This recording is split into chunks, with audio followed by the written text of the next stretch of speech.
Let the record show the vote is unanimously in favor. The project is approved, and again, with our thanks for all of your efforts. We greatly appreciate it. On December 19, 2002, 5 men, then known as the Central Park Five, had their convictions vacated after being wrongly arrested, convicted, and sentenced in the Central Park jogger case. The unjust conviction of the five, who were children at the time, was not only unthinkable for the boys and their families, but it had a chilling effect on the entire community and their relationship with Central Park. The gate of the exonerated is a step in the healing process, creating a threshold that is welcoming to all. This is the story of how this gate came to be. The motivation to create a commemoration came out of our community board meeting. Whenever we bring up Central Park, there's a lot of talk of what happened, especially for the Harlem community. At that meeting, the community was saying, we need to take advantage of this opportunity for an opportunity of healing, an opportunity of opening a discussion, a vital discussion on social justice, social injustice. One of the things the community had felt that young people were stigmatized. And so all the joy they had had coming to the park before that incident made people tell their kids don't go in the park. They thought the public saw them a different way. They didn't feel welcome. And this is a bridge to all exonerated people, not just the five, but other people who feel like they've been wrongly accused. And we heard from the community a desire for some form of physical expression in the park that would kind of signify a sense of closure, a sense of healing, and really a welcoming back of the community, many of whom felt that the park no longer belonged to them. So it was suggested that, we do a gate. And looking at the history of gate naming, it is huge that this is happening.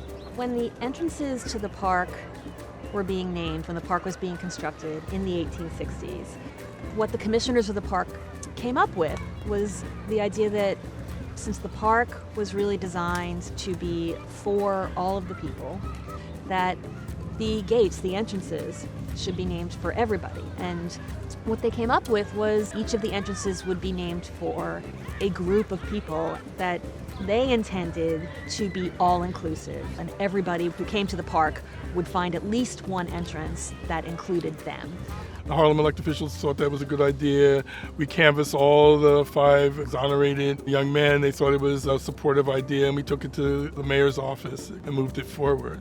So the park is still living and breathing and changing with current society. So we have the Gate of the Exonerated. This is like 150 years plus since the park was built. And this is a gesture that goes back to Olmsted, the original thinking of the park. And so for me, I find it has a lot of layered meanings. It becomes a very significant gesture.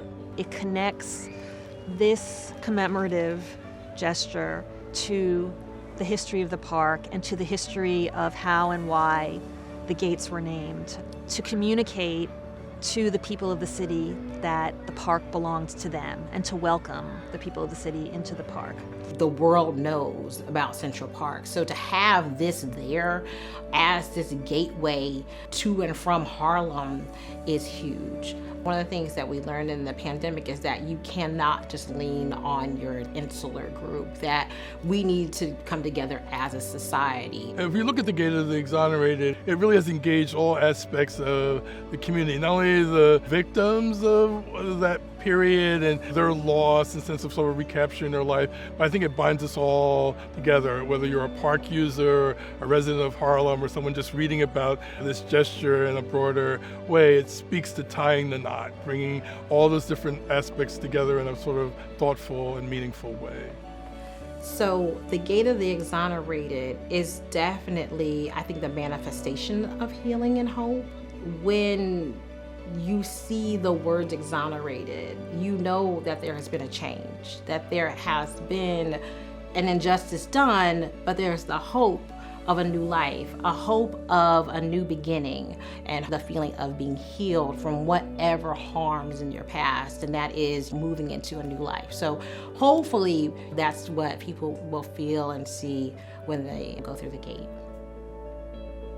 Greetings, welcome, hello. gate of the exonerated.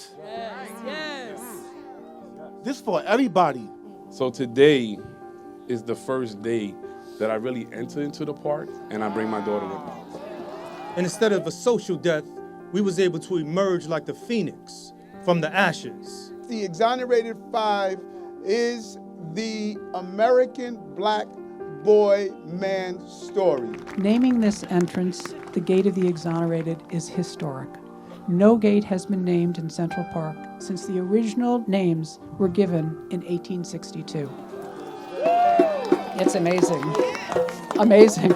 This park has many gates that tell the different stories of all New Yorkers, but now it has the Gate of the Exonerated. 3, 2, 1.